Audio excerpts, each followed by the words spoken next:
আমার বাবার কবর ভেঙে ডেবে গিয়েছে, এটা কি খারাপ কোনো কিছুর আলামত? বদনজর কিংবা জাদু করলে তা কিভাবে বুঝবো? কোনো মহিলা যদি নামাজরত অবস্থায় থাকে আর ঘরের বাহিরে থেকে কেউ অতিরিক্ত ডাকাডাকি করে, তাহলে কি করা উচিত? ব্যাংক অ্যাকাউন্টে বছর শেষে কিছু টাকা সুদ ঢুকে, ওই টাকা কি করব? চোখের যদি বানানোর আমল কি? হাঁটুর নিচে হাত রেখে কি রুকু করা যাবে? বিপদে পড়ে কোথাও টাকা পাওয়া যাচ্ছে না, তখন সুদের টাকা নেয়, এটা সম্পর্কে কি বলে? মহিলারা কি হাত এবং মুখ খোলা রাখতে পারবে কি না? তাহলে আর বিলম্ব না করে চলুন আমরা আপনাদের যে সমস্ত প্রশ্ন ইতিমধ্যে আমাদের কাছে এসে পৌঁছেছে সেগুলোর উত্তর দেওয়ার শুরু করি।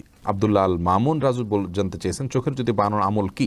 চোখের যদি বানানোর জন্য কোরআন হাদিস থেকে বিশেষ কোনো আমল বলা হয়নি, তবে রুকিয়া হিসাবে ফাকাশাফনা আনকা গিতাআকা ফাবাসারুকাল ইয়াওমা হাদিদ, সূরা হাদিদের এই আয়াতটির অংশ, এটা পড়ে চোখে ফু দেওয়ার কথা অনেক ওলামা ইকরাম বলে থাকেন। এটা শুধু ঝাড়ফুঁকের জন্য কোরআন হাদিসে বর্ণিত থাকা কোনো জরুরি নয়। কোরআনের আয়াতকে শেফা হিসাবে গ্রহণ করা যেতে পারে, সেই হিসাবে এটা কেউ করতে পারেন, তবে এটা হাদিস থেকে শেখানো কোনো আমল নয়, সেটি আমাদের মাথায় রাখতে হবে। এরপরে রিজওয়ান আহমদ শুভ আপনি জানতে চেয়েছেন, ব্যাংক অ্যাকাউন্টে বছর শেষে কিছু টাকা সুদ ঢুকে, ওই টাকা কি করব?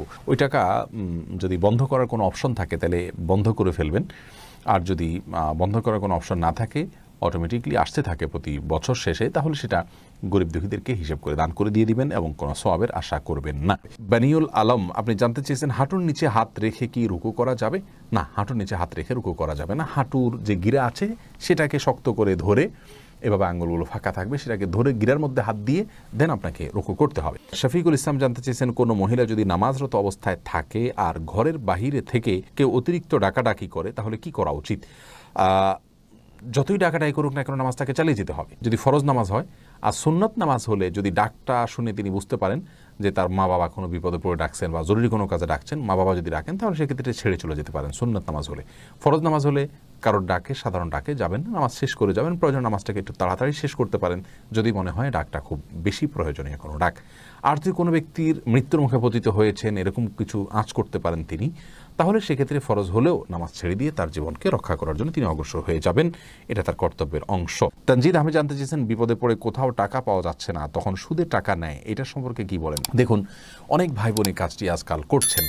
আল্লাহ রাব্বুল আলামিন মানুষকে পরিশ্রম অনুযায়ী তার রুজিতে, রুটিতে, উপার্জনে বরকত দিয়ে থাকেন।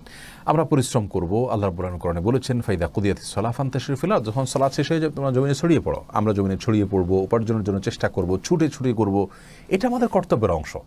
আমরা শর্টকাট ওয়েতে উপার্জন করার চেষ্টা করব না।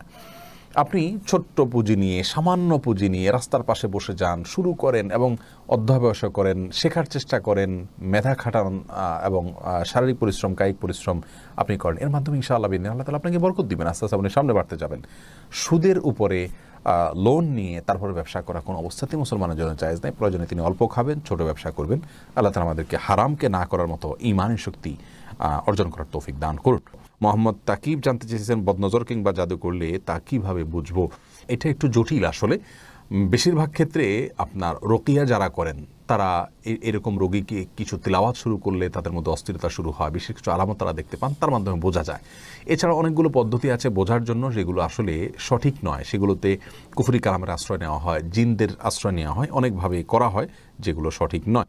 রাখি একটা জানতে চেয়েছেন, আমার বাবার কবর ভেঙে ডেবে গিয়েছে, এটা কি খারাপ কোনো কিছুর আলামত? না, খারাপ কোনো কিছুর আলামত নয়। এটা মাটির কোনো সমস্যার কারণে হতে পারে। কোরআন হাদিস থেকে এটাকে খারাপ কোনো আলামত বলে বলা হয়েছে বলে আমাদের জানা নেই।